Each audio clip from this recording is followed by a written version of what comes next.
Hola mis amigos, ¿cómo les va? Saludos para todos. Tengo mucho para hablar, para compartir y para leer sus opiniones en el día de hoy. Voy a arrancar hablando de los partidos de anoche de semifinal de la US Open Cup, el triunfo del Inter Miami de Messi y del Houston Dynamo que le ganó al Real Salt Lake y que van a jugar la final de la Copa. Voy a hablar de la contratación de Gabri Veiga, que se va a jugar al fútbol de Arabia. Para muchos no le hará mucho ruido.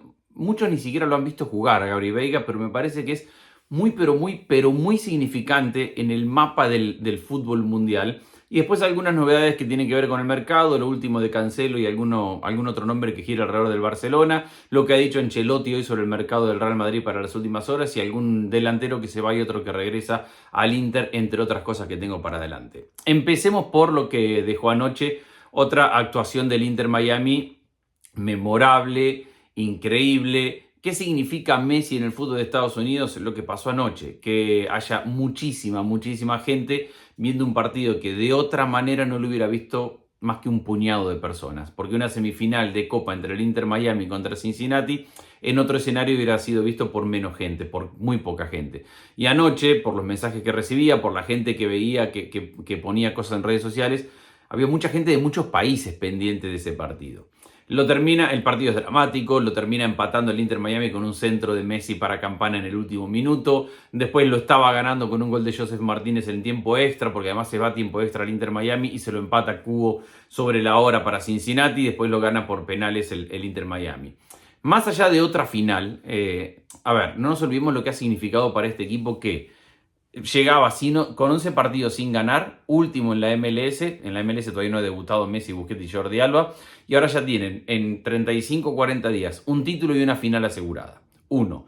Dos, en el camino este equipo ha superado escollos de los más bravos que le puede proponer equipos de la MLS. Cincinnati es el mejor equipo del año en la MLS y es la localidad más fuerte que tiene la MLS. Y allá fue el Inter Miami a levantar una desventaja de 2 goles para poder llevar el partido después al 3-3 y a los penales. Es decir, a partir de ahora y de lo que trae Messi, Busquets y Jordi Alba y este nuevo Inter Miami, se puede soñar con cualquier cosa. La irrealidad que parecía la postemporada para este equipo, hoy es un objetivo mucho más alcanzable. Y el impacto de Messi tiene que ver con que un partido como el de anoche se estaba viendo en el mundo entero.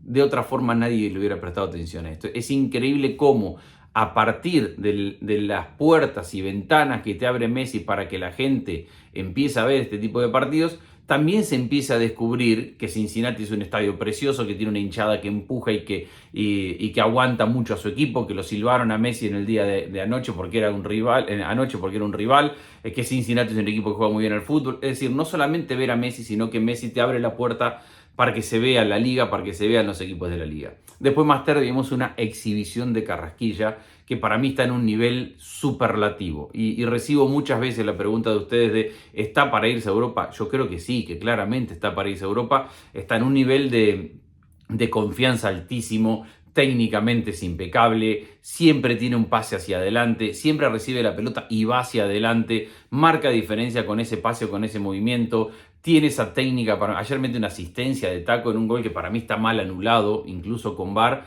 por una posición adelantada pasiva de un compañero que para mí no lo es tal. Pero el pase de Carrasquilla había sido sensacional. Y que tenga resto físico en tiempo extra para meter el golazo que termina metiendo, marcando diferencia, yendo hacia adelante.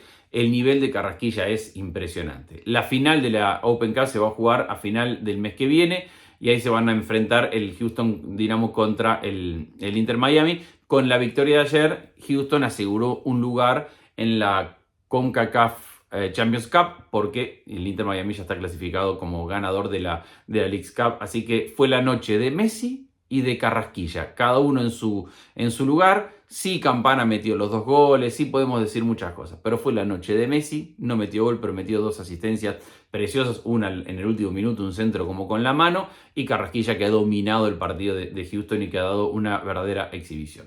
Eso con lo que tiene que ver que pasó anoche. Vamos ahora con lo que significa el traspaso de Gabri Veiga al fútbol de Arabia.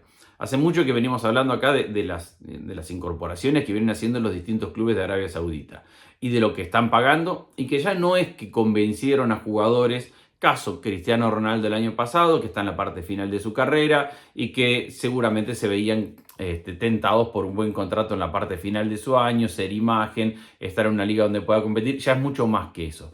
Ya en este mercado de pases se han llevado muchos jugadores que no solamente están en la parte final de su carrera, sino que están muy vigentes. Y no solamente eso, arrancaron llevándose jugadores que estaban en la parte final de sus contratos, más allá de todavía estar vigentes en edad, y han terminado incorporando jugadores por los cuales han tenido que pagar traspasos importantes. El mapa del fútbol ha cambiado y lo que significa la llegada de Gabri Veiga ahora tiene que ver con que Veiga es uno de los talentos más reconocibles que había en este mercado, tiene 21 años, tiene un futuro por delante de selección, tenía un arreglo con el Napoli para ir a jugar al Napoli y jugar Champions League con el Napoli con 21 años, con mucho para crecer, y prefiere irse a jugar a Arabia, obviamente con un salario muy superior, obviamente con unas condiciones económicas que ahora todo el mundo se da cuenta que desde que eligió a Pini Zahavi como representante, lo que iba a buscar era este tipo de contrato, pero no deja de ser llamativo. Hay un comentario de Toni Kroos que dice vergonzoso. No deja de ser llamativo que un chico de 21 años prefiere irse a jugar a Arabia antes que quedarse en un equipo que va a jugar Champions League y cuando tiene 21 años y tiene toda una carrera por delante. ¿Qué está pasando ahora?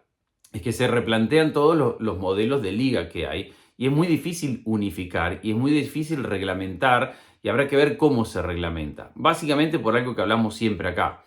Los equipos tienen una constitución completamente diferente y desde sus sociedades y por eso es muy difícil compararlos. Están los equipos de la Premier League, la mayoría de ellos que tienen dueños multimega, hiper, recontra millonarios, que no cumplen con el fair play financiero, que generan una inflación muy grande en el mercado y en la liga y en el fútbol mundial, pero que generan mucho ingreso también. Y eso ha pasado en los últimos años y la Premier League por eso está por encima del resto. Está el modelo de la liga, que le ha permitido, yo he sido bastante defensor por muchos momentos del modelo de Tebas, le ha permitido sacar equipos de la quiebra. Había muchos equipos en el fútbol español que estaban con deudas que no podían afrontar, que no podían salir adelante, que tenían que seguir invirtiendo para traer jugadores, y esta política de un fair play financiero tan duro que tiene la liga le permitió a que muchos de los equipos en España salieran de una situación de bancarrota. Desde ese momento o desde ese lugar es totalmente favorable. Ahora, para lograr eso, desarrolló esta estructura totalmente rígida y sólida que no le permite a los equipos gastar mucho más de lo que ingresan, y ya todos lo saben, lo del tope salarial, lo del fair play financiero y todos los limitantes que hay en la liga. Entonces hay equipos hoy en la liga que no pueden competir por ese talento porque no tienen los recursos. Sumado a que la liga ha concentrado su división, su repartición de recursos prácticamente en el Real Madrid y en el Barcelona. Sí, un poco para el Atlético de Madrid. Sí, atrás viene el Sevilla, sí, atrás vienen equipos que pueden generar un dinero decente, pero básicamente la concentración del dinero en la liga la tienen el Real Madrid y el Barcelona, y ya vemos todos cómo está el Barcelona económicamente. ¿Qué tiene que hacer la liga? Porque lo más fácil ahora, y lo va a reclamar mucha gente, es tiene que liberar el fair play financiero. Bueno, sería un problema principalmente para el Real Madrid y para el Barcelona, y eso lo hemos hablado acá muchas veces, porque el Real Madrid y el Barcelona no tienen un dueño que simplemente diga, invierto lo que sea, pongo lo que sea, total la tengo. Y total lo que me importa es el crecimiento del club. Porque, ¿qué están haciendo los equipos de la Premier League? ¿Por qué ponen tanta plata? No son tontos ni los árabes, ni los cataríes, ni aquellos que tienen equipos en la Premier League. Lo que hacen es poner mucha plata, traer jugadores, generar esta Superliga que es la Premier League, y con eso valorizar la marca. Es decir, el Manchester City hace 10 años valía 2,50. Hoy es una de las franquicias de los clubes de mayor valor en el mundo. En esa capacidad de crecimiento de lo que vale el club es que terminan argumentando este despilfarro por momentos de dinero que tiene la Premier League y que no se ajusta a los muy buenos ingresos que tiene, que son claramente superiores al resto. Lo que sí está claro es que a partir de este tipo de decisiones el mapa del mundo futbolístico empieza a cambiar y habrá que ver cuáles son los siguientes pasos de la Liga de Arabia. Empieza a haber mucho temor ahora sobre el resto de talento. Hoy se habla de una oferta a Mo Salah del Liverpool para llevárselo y ser el jugador mejor pago de Arabia, incluso por encima de Benzema y de Cristiano Ronaldo, o al menos a ese nivel, y que le dejaría por lo menos 100 millones al Liverpool. No nos olvidemos el temor de Klopp y de muchos técnicos de el mercado en Arabia cierra mucho después que en las ligas importantes de Europa, entonces tienen el miedo de que sobre el final se le empiecen a ir jugadores importantes a los que no los puedan reemplazar. Pero a ver, entre la decisión de Messi de jugar en la MLS y de darle un nivel de exposición distinto, de que se está hablando en la MLS acerca de cómo liberar un poco el tema de los presupuestos para traer más jugadores de esa calidad, no hay de esa calidad, pero traer jugadores importantes para seguir potenciando la liga. Entre la aparición de Arabia con estos megacontratos donde se están llevando muchísimo talento, el empobrecimiento de algunas ligas por sus propias decisiones, Francia, Italia, en los últimos años, es decir, el mapa del fútbol está cambiando por completo. Todavía, y eso le va a durar unos cuantos años, la historia está del lado de las grandes ligas de Europa, de Italia, de España, de Alemania, de la Premier League, pero ya la Premier nos está mostrando con el City, antes con el Chelsea, empiezan a aparecer ahora jugadores o gente que mira los partidos o es hincha del West Ham o del Aston Villa o de equipos que son de mitad de tabla y empiezan a construir su propia historia. No tienen obviamente ni la van a tener muy rápido, pero miren cómo la está construyendo el City con respecto a otros equipos de Europa. Entonces el mapa del fútbol ya venía cambiando con estos ingresos y ahora a partir de esta dinámica de Arabia cambia todavía mucho más. ¿Cuál es el siguiente paso? Es verdad que van a querer meter por lo menos algún equipo en la Champions. ¿Le permitirá la UEFA hacer eso?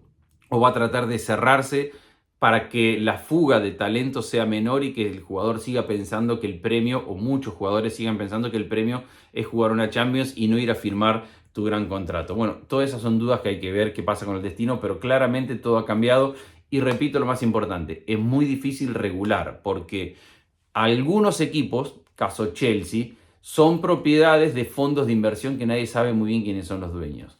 Otros equipos son propiedades de países, Arabia, Qatar principalmente, con recursos prácticamente ilimitados. Otros equipos son propiedad de el empresario más fuerte de la ciudad o de la región y hay otros que son propiedad de los hinchas. Entonces, ¿cómo balancear todo esto en un reglamento? Es realmente complejo, sobre todo cuando al final de cuentas hay algo que pasa desde la ética, desde la lógica, desde la moral, desde la competitividad. Todo el mundo puede tener una opinión, pero después cuando aparece la plata de Qatar o de Arabia, todo el mundo se rinde ante esa plata. La diferencia con lo que pasó en China hace unos años es, uno, lo de China duró poco y el gobierno de China se dio cuenta que se estaba metiendo en una de sin fin y prefirió parar esa inversión desmedida que había en aquel momento. Y dos, si el objetivo es de Arabia el Mundial 2030 o 2034, bueno, estamos ante un escenario de por lo menos una década por delante de fortalecer esa liga con dinero ilimitado del petróleo. Así que será apasionante ver cómo está cambiando este sacudón que le ha dado al mapa del mundo.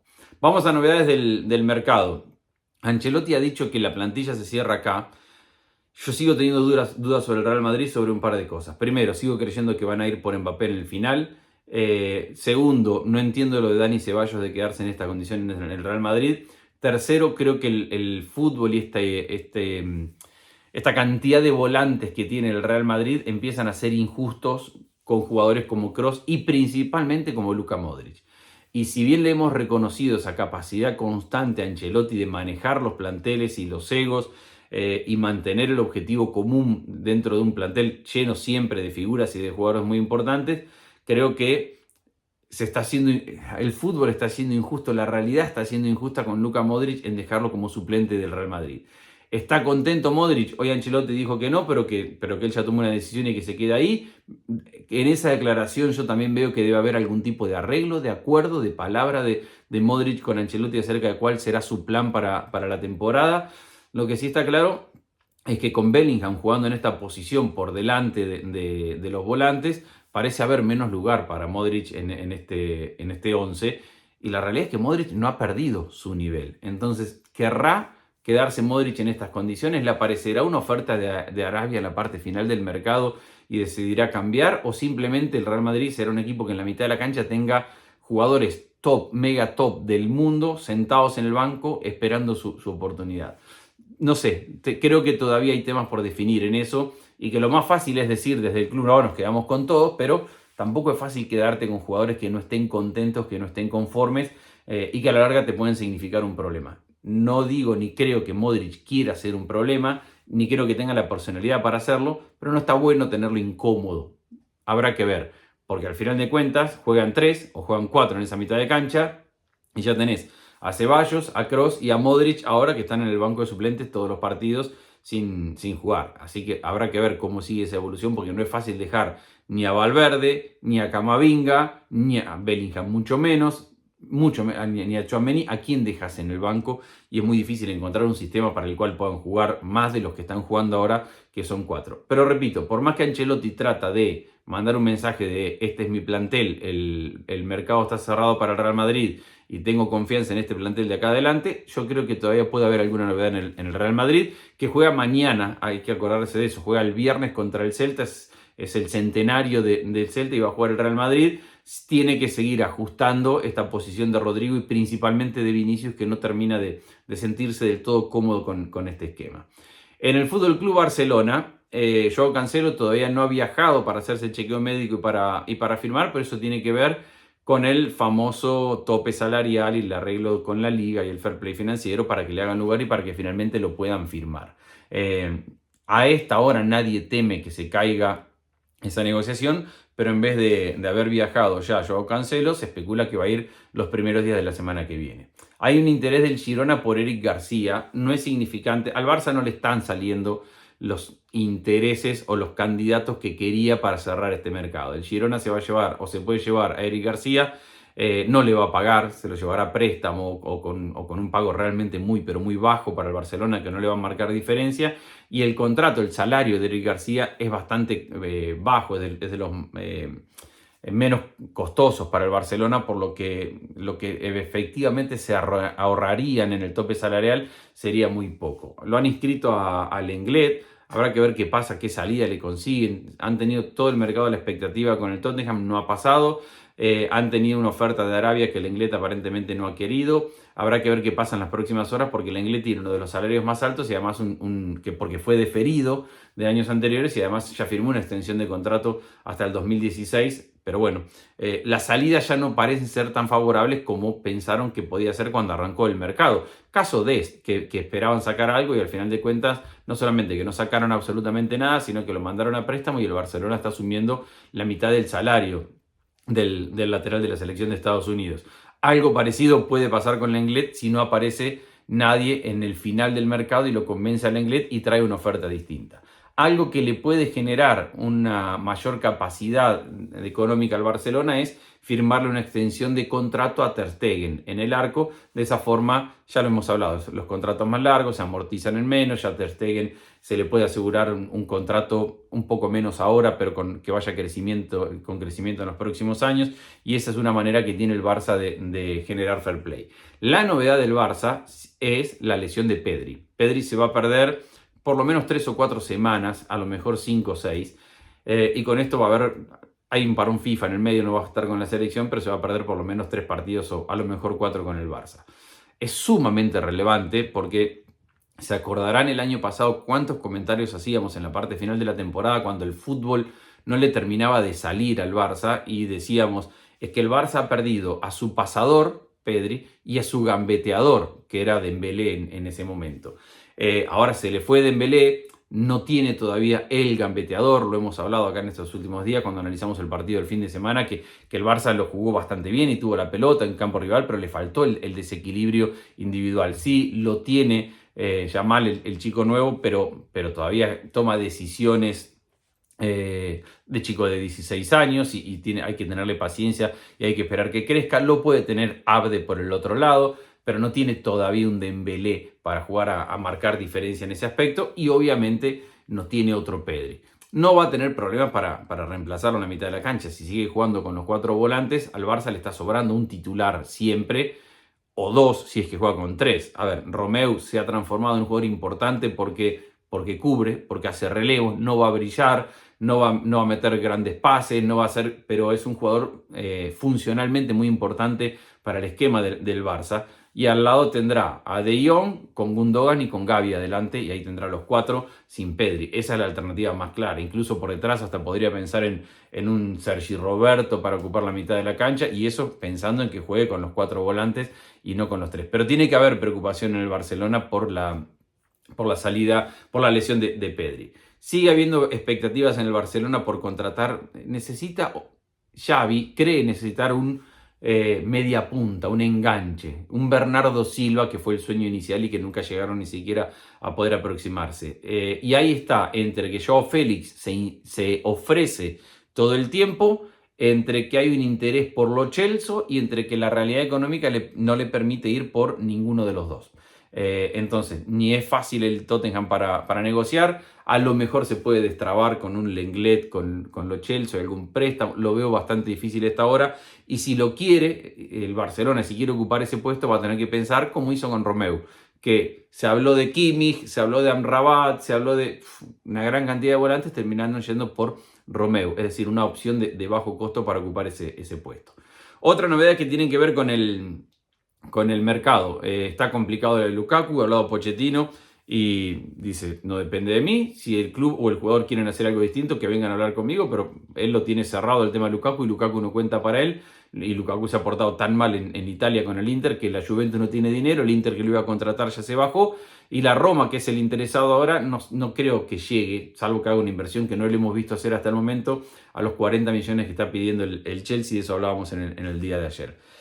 Hay novedades en el Inter, se va Correa a jugar a Francia, al Marsella, y su lugar lo va a ocupar Alexis Sánchez. Económicamente es una maniobra bastante interesante por parte del Inter porque Correa les va a dejar 2 millones por el préstamo, más 10 millones por una opción de compra que se transformará en obligación si el equipo francés clasifica a la próxima Champions, mientras que Alexis Sánchez llega gratis con el pase en su poder. Y viene Alexis de una temporada realmente interesante, importante en Francia, como para pensar que le puede aportar todavía bastante a este Inter en su regreso en el club del cual ya estuvo.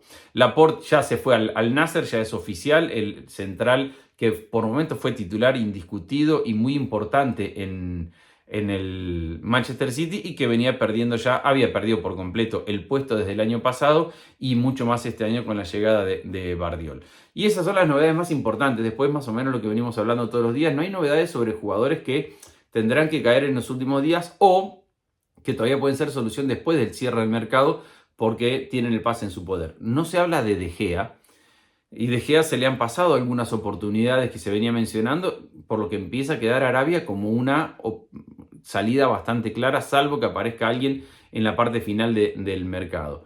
Hay que acordarse que, por ejemplo, De Gea está libre, por eso digo puede salir en cualquier momento. ¿Se acuerdan de que Hazard está en el mercado y que está libre y que no tiene club y que, como no es transferencia, puede firmar como jugador libre después del momento de las transferencias? Pero es un jugador que habrá que ver qué decide todavía acerca de su futuro y de si quiere seguir jugando y en qué nivel y qué interés puede tener. Ahí vimos cómo, por ejemplo, Isco apareció en el Betis y le fue realmente muy bien en su arranque. Habrá que ver si hay alguien que se la juegue por Hazard, habrá que ver si Hazard encuentra alguna motivación, bastante difícil de creer por momentos, aunque algo parecido a lo de Isco, si no la tenía en el Real Madrid y no pudo revertir su situación, que nos hace pensar que la podría tener en otro club, pero es un jugador que está en el mercado. Amrabat, que recién lo mencionaba, apareció siendo uno de los grandes candidatos a varios equipos, entre ellos el Barcelona, y sigue siendo jugador de la Fiorentina, aunque la Fiorentina lo tiene prácticamente al costado, y los últimos rumores es que se ha bajado la cotización de Amrabat porque no han aparecido los compradores que necesitaba. El Manchester United era uno de los candidatos a llevárselo porque era un buen refuerzo para darle un reemplazo a Casemiro en algunos momentos, pero para eso se tiene que salir de algunos jugadores, caso McTominay, que es un volante que sigue teniendo el club. A propósito del Manchester United, estaría muy cerca de firmar al arquero griego del Benfica, Vlachodimos, para tener competencia en el arco con Onana, que ha llegado para ser el titular.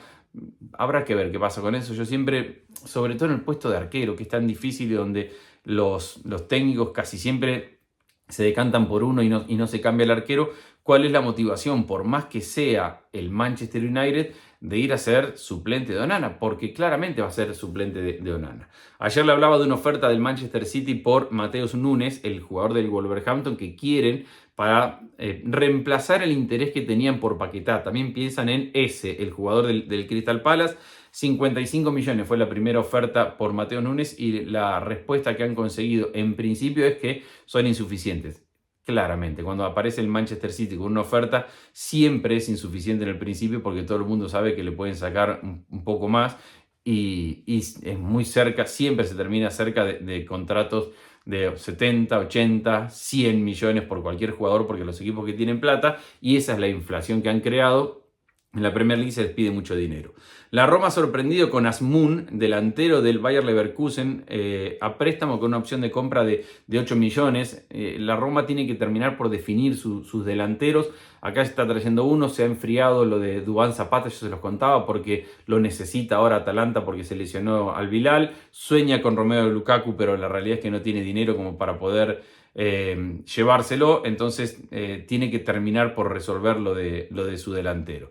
Livakovic, ¿se acuerdan del arquero de Croacia que la rompió en el último mundial? Mucha gente lo ha querido poner en equipos top del mundo, sin embargo se ha ido del Dinamo de Zagreb y va a firmar con el Fenerbahce por 8 millones más algunas bonificaciones.